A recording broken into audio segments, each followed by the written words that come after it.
Could it be that Xiao Yuan could not write anything else? Could he only write such a simple and touching nursery rhyme? Obviously not. Xiao Yuan's literary talent was definitely not limited to this.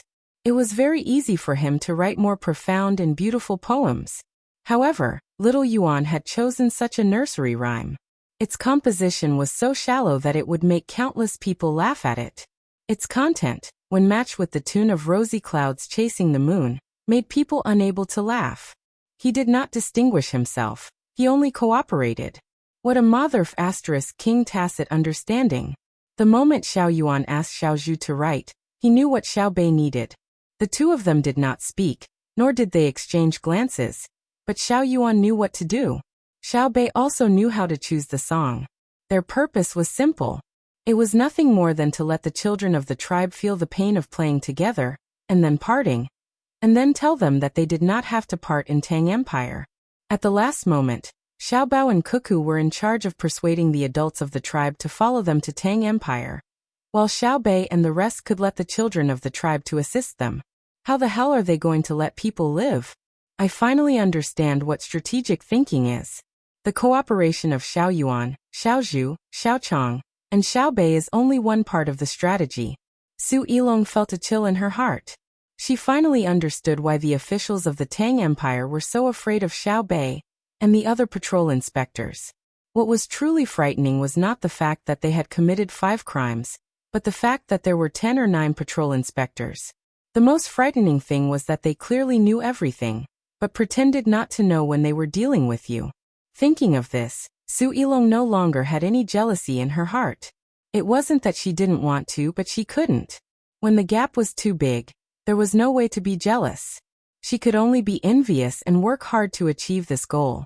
He didn't know how Zhang Xiaobao and Wang Wan had raised this group of children. Why didn't his master and elders teach him like Xiaobao and Cuckoo did?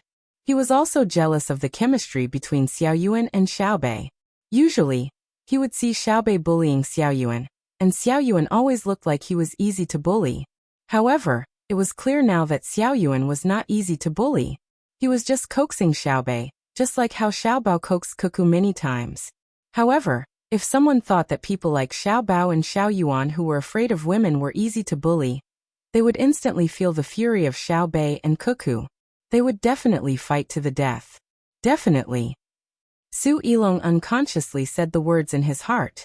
At this moment, he also hoped that he had a girl like Xiao Bei or Cuckoo to accompany him. It was okay to give in a little. A man who could make his woman happy was definitely happier than a man who was feared by others outside. Brother Yilong, definitely what? Xiao Bei had already completed her task. Now the children in the tribe were learning mathematics from Xiaohai. So she went near Su Yilong and asked him. Definitely. Yes, you lied to them. Su Yilong woke up at the crucial moment. How did I bully them? Xiao Bei raised her head and asked. You said white paper. How many pieces of white paper does Tang have? When they arrive at Tang in the future and realize that the paper they use is not as white as the one you took out, how are you going to explain it? Su Yilong thought of what happened before and asked casually. Xiao Bei blinked her eyes. That kind of white paper can't be used to write calligraphy. After writing, you will realize that the ink soaked back and forth. When the paper was processed, lime was added, and then talc was added. It can only be used to write with a pencil. In the future, I will teach them how to write with a brush. First, take out some white paper. After they write a few times, they will definitely feel that it's not good. This way, I won't have to worry, right? You this. Xiao Bei, you even schemed against children? You took out white paper to attract people, and then used a brush to change it. I am a child. Brother Yilong, I am also a child. What are you going to do to me? Xiao Bei looked at Su Yilong with a very cute look. Su Yilong squatted down and hit his head with both hands, muttering, Long live the Emperor. Your Majesty, I finally know why you put Xiao Bei and the rest in the position of Tang Patrol. It's too torturous. I swear if I were a local official, I would do my job well. I won't be greedy at all. I want to be loyal and patriotic. Brother Yilong, I support you, Xiao Bei said in an understanding manner. Su Yilong hugged her head and fell to the ground. She rolled a few times and lay there looking at the sky. She found that the blue sky was still there, and the clouds were floating. The sky was clear, and the days could be leisurely. Everyone experienced the leisurely days on the way. Seymour Domo discovered a fact that was not good for him. As the people in the tribe changed into new clothes and could eat good food every day, his existence became less and less obvious. The people in the tribe no longer talked to him.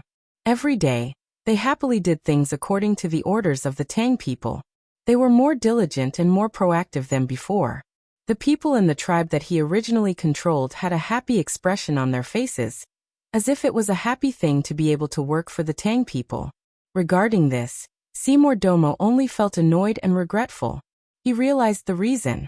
That hateful and terrifying Xiao Bao and Cuckoo actually adopted a new method. It was a point system.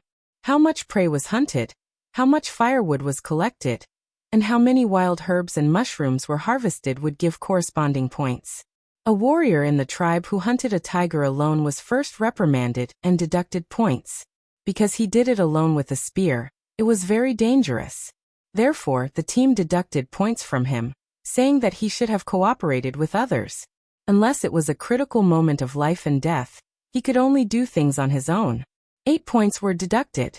8 points was the value of 2 taels of salt, and 8 points could be exchanged for 2 taels of salt. Of course, it could also be exchanged for other things.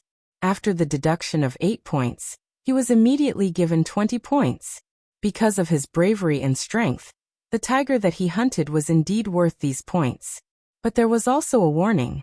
The next time he went out to hunt a big animal, it would not be as simple as a deduction of 8 points. When this person in the tribe got his points, he exchanged them for a set of beautiful clothes for women. Then, one of his women ran to this person's side and completed the wedding in the Tang ceremony. He also received extra blessings from Zhang Xiaobao and Wang Wan, who gave him a set of ceramic utensils worth more than 10 kilograms of salt. Seymour Domo knew that these things on the surface were not the most important thing. What was important was that his own people were ignoring him. His woman was taken away by someone else, and it was the kind of relationship that both parties were willing to have. Seymour Domo was very sad and helpless. He really could not compare to the person who hunted the tiger alone, whether it was in terms of strength or courage. But he was not satisfied. After traveling for another day, he found an opportunity.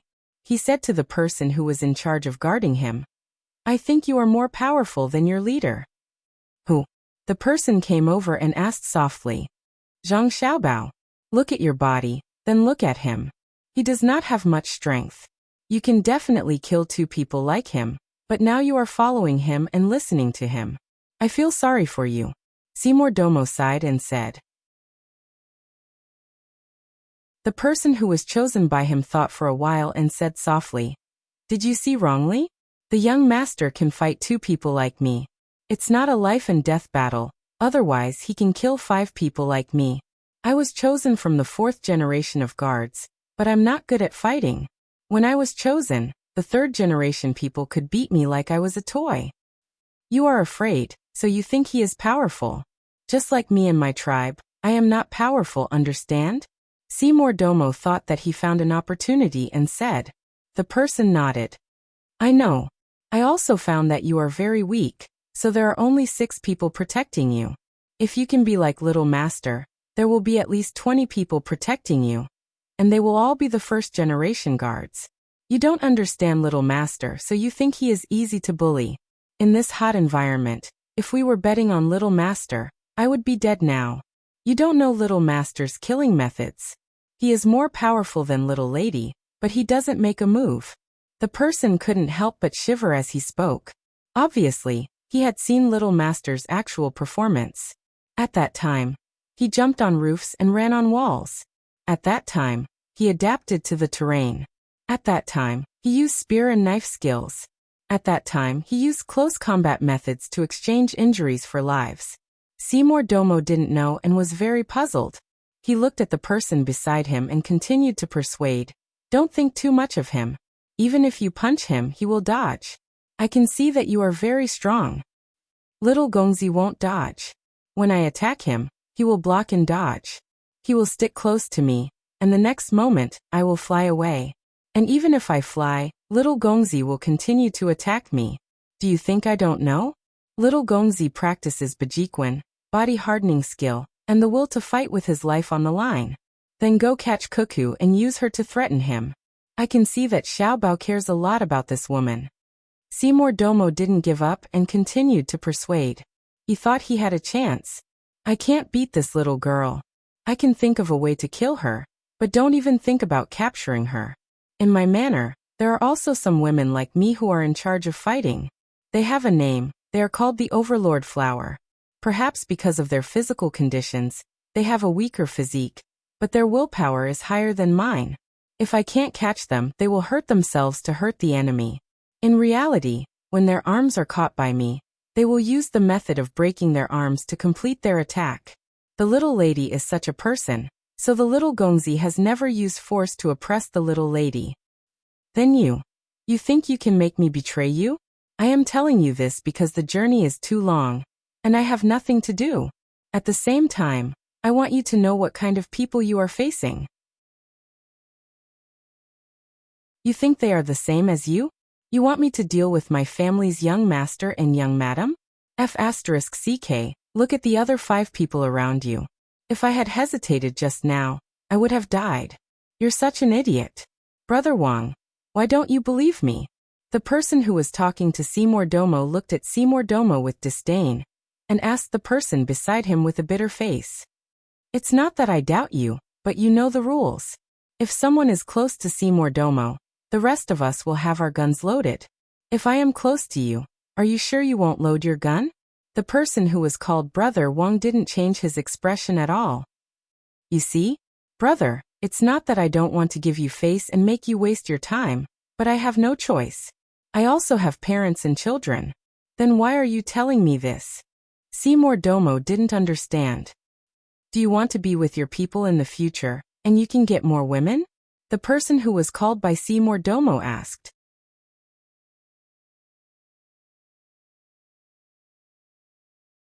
Chapter 1354. As the group continued to move forward, Seymour Domo became more well-behaved. When the group passed by a certain place to rest, he took the initiative to make contact with the locals. He said that he was sent by the king, and that he could lead others to a better life. By the time they left the territory of the Kamanagbo kingdom, he had successfully recruited more than 300 people to follow behind the group. Of course, the children were still under the care of Xiao Bei and the others. Seymour Domo had finally regained his authority. The people who had been tricked by him saw that the things provided here were indeed good. They did not think about anything else and obediently followed him. They listened to Seymour Domo's lecture. Then the strong men dispersed to listen. They returned to other places and told others about this set of theories. Then they went to the agreed meeting place and waited for the person who could bring them happiness to come and pick them up. They held sharp knives in their hands, as well as dozens of kilograms of salt and canned food. Seymour Domo had agreed with them that they would get 10 jeans of salt for every person they brought. If they were able to get more people, they would get an additional jeans of salt. If they were able to get more people, they would be able to get an additional jeans of salt. If they were able to get a dozen people in a month, then they wouldn't need to get more people in half a year. If they didn't want salt, they could exchange it for other things, such as powerful and easy-to-carry crossbows or silk clothes. After the people who were recruited by him heard this, they felt that it made sense. If they put their children in the group, they wouldn't have to worry about anything else. They could put all their effort into recruiting people. While Seymour Domo was happy that his beautiful days were getting closer and closer, Xiao Bei and the others thought that they had found a new continent. When the group stopped to wait for the people and animals that they had sent out, Xiao Bei found his brother and sister. "Brother, give me 10 strings of money." Xiao Bei extended his chubby hand. What? Zhang Xiaobao didn't have money on him. He spread his hands, indicating that he couldn't afford it. You can pawn something for 10 strings of money. I'll tell you a way to make a lot of money.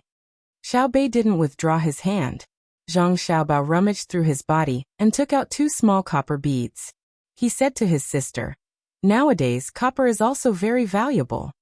All right, this time, I'll count your hidden weapon as valuable." My method is to say the same thing to the others, and then have them give you the money. Then you give me the money. Every time you succeed, you get 1/10 of the money. Then they go and say it again. What about you? I can just wait to get rich, right? Even if I say 10 successful missions today, even if I don't complete all 10 missions, I'll only say one a day. A month later, it'll still be 30. Their chances of success aren't high. One a day, 900 in the second month, and 27,000 in the third month. According to the formula, I'll definitely be a millionaire in half a year. Do you have the formula? Zhang Xiaobao asked his sister with a smile. Xiaobei blinked and stuck out his tongue. Formula? Is it mathematics? Using a mathematical method to calculate, for example, if I go to someone else and they give me 10 strings of coins, I'll give you the money? What about me? The person I find will go to someone else. What about him? You have to make it seem reasonable for others to be willing to join. That's right, it needs to be calculated back and forth. The people below will get less than me, right? No, if they get less than me, why would they give me the money? Xiaobei thought it through very well. When it came to the specific organizational situation, she realized that it wasn't simple. She looked at her sister, hoping that she could give her an idea. Wang Wan patted her forehead. In the end, someone thought of it. Xiaobei, your method won't work. No one is willing to give you money for free. Moreover, if they can persuade others to give you money, why would they give it to you? So I'll give you 2 methods. One is to get people to buy the new products of your precious candy house. One candy costs 50 strings of coins, and then get this person to help you sell the candy. First, let them brag about your candy. This is good, that is good. How much can they get from selling one candy? How much can they get from the next level? When they sell a certain amount, they'll be promoted. Wang Wan knew that pyramid schemes weren't good, but she was willing to explain this to her sister. She didn't believe that the little ones would be poor enough to participate in pyramid schemes. Xiaobei thought about it and shook her head. No, how much is the candy worth? People aren't fools. No matter how luxurious it is, they can't sell it at such a high price. Moreover, there are more and more people participating. Everyone will eat candy, right? Then the second method. Actually, your brother is better at this than me. You prepare some capital, not too much, and then use you as a bank. You collect deposits and give high interest. At the same time, you get this person to help you collect deposits and still have high interest. The more people he finds, the higher the interest. Your marketing concept is investment. The more money you have, the easier it is to make money. You exaggerate your funds, and then others will believe you. Isn't it the same wherever the money is? You can get more interest by saving it for you. Wang Wan glanced at Zhang Xiaobao and explained to Xiaobei. Xiaobei furrowed her brows and clenched her fists. She said with a bitter face, "What happens in the end? There are 2 outcomes. One is that you do have the ability to invest in finance and earn more profits than you give away. This way you can make money. The other is that you don't have the ability, and then the market collapses. You take the money and run away. The other people who invested later will cry." As Wang Wan spoke, she looked at the sky in the distance. She seemed to be reminiscing, but also seemed to be at a loss. Isn't this cheating? If the interest is low, people won't come. If the interest is high, how can we earn? Xiaobei sighed. It's not cheating. It's just a private capital operation. Isn't it the same if the money is stored in a bank? The bank will take out loans and use the money earned to pay the interest. At the same time, they will keep a portion of the profits. It's just that the risk is too high, and it doesn't match the overall economic stability of the Tang Empire. That's why your brother and I don't allow them to take out high-interest loans in private. Instead, we try to perfect the functions of the bank, including small loans for families, as well as venture investment for the production and research of the new real economy. Not every loan will make money. Some will even lose money. Not every venture will get a corresponding return. But these are all allowed. Wang Wan introduced the inside of the bank to Xiaobei. She only mentioned it briefly and didn't go into too much detail. Even if she did, Xiaobei wouldn't understand. Xiaobei nodded, looking very depressed. So it's like this.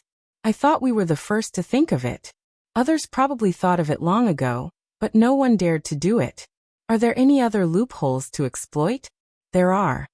Wang didn't expect Zhang Xiaobao to answer such a small question. She could easily explain it clearly. For example, shares. Our family has a cooperative relationship with many businessmen in the Tang Empire, including your precious candy house. Can this note be traded? No, you can't. If you sell the note, everyone will buy and sell. It will be chaotic, Xiaobei said firmly. Then can I use the restaurant that belongs to me as collateral in the bank? Wang asked. Yes. Xiaobei nodded. Then let's open a restaurant together. I need money. Can I put my part of the restaurant as collateral to the bank? Wang asked again. Xiaobei was stunned. She immediately figured out what was going on, and continued to frown. I know. If you say no, it's obviously unreasonable. If you say yes, then you have to put the note as collateral. And if you don't want to continue the cooperation, you're just selling the note. No matter who comes to buy it, what will you do? Set up a place to trade shares and notes. Everyone can buy and sell notes there, Wang replied. Why not now? They're all doing private transactions, right? Xiaobei thought of a problem. Wang smiled and said, yes, a small number of them are doing private transactions. There will be more in the future, but not in the short term. Your brother and I don't have enough manpower, and there are few financial operators.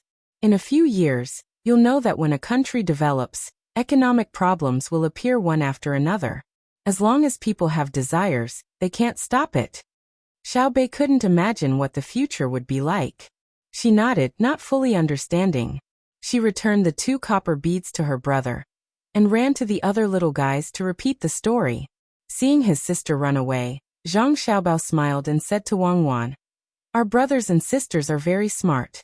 After discovering what Simo Domo was doing, they actually came up with such a good idea. No matter how good their ideas are, they can't compare to yours. Look at the idea you gave Simo Domo. It's so good and so insidious. Wang thought of Simo Domo, who had been cheated, and felt sorry for his people. She knew that Zhang Xiaobao's plan wasn't an illegal pyramid scheme. It was very reasonable, using people to find people and developing underlings to gain benefits. It could be settled with salt, but it could also be exchanged for other things of equal value. During this process, there was no deception. As long as people came, they would give. The more people they brought, the more things they would give out.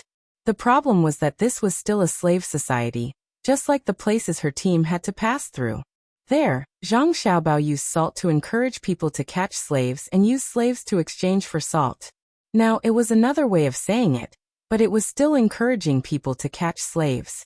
When the people before really did exchange for salt and weapons, what would happen to the people who couldn't be persuaded? They would definitely use force to solve the problem. Then they would form groups and gradually grow in size. They would use the money from selling slaves to continue to tempt others and arm themselves. In that case, the entire area would be included. What would happen to this place in the future? Zhang Xiaobao looked very innocent. He looked at Wang with a confused expression and asked, who did I accidentally hurt again? No, you're helping others. I used the wrong word just now. Wang looked back and said, thank you. I'll forgive you this time. Zhang Xiaobao sighed. Brother, there's a telegram. We've been contacted again. Look. As Zhang Xiaobao and Wang were talking and joking, a group of little guys rushed over. Xiaobei led the way and waved the translated telegram in his hands. Zhang Xiaobao took it and glanced at it.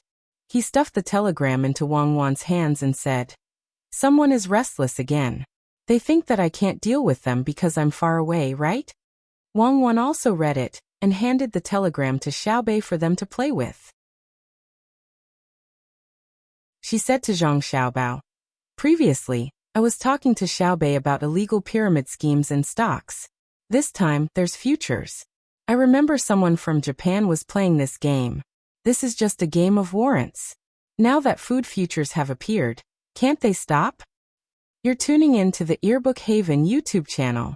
Don't forget to subscribe and join us on this journey to catch the most captivating stories.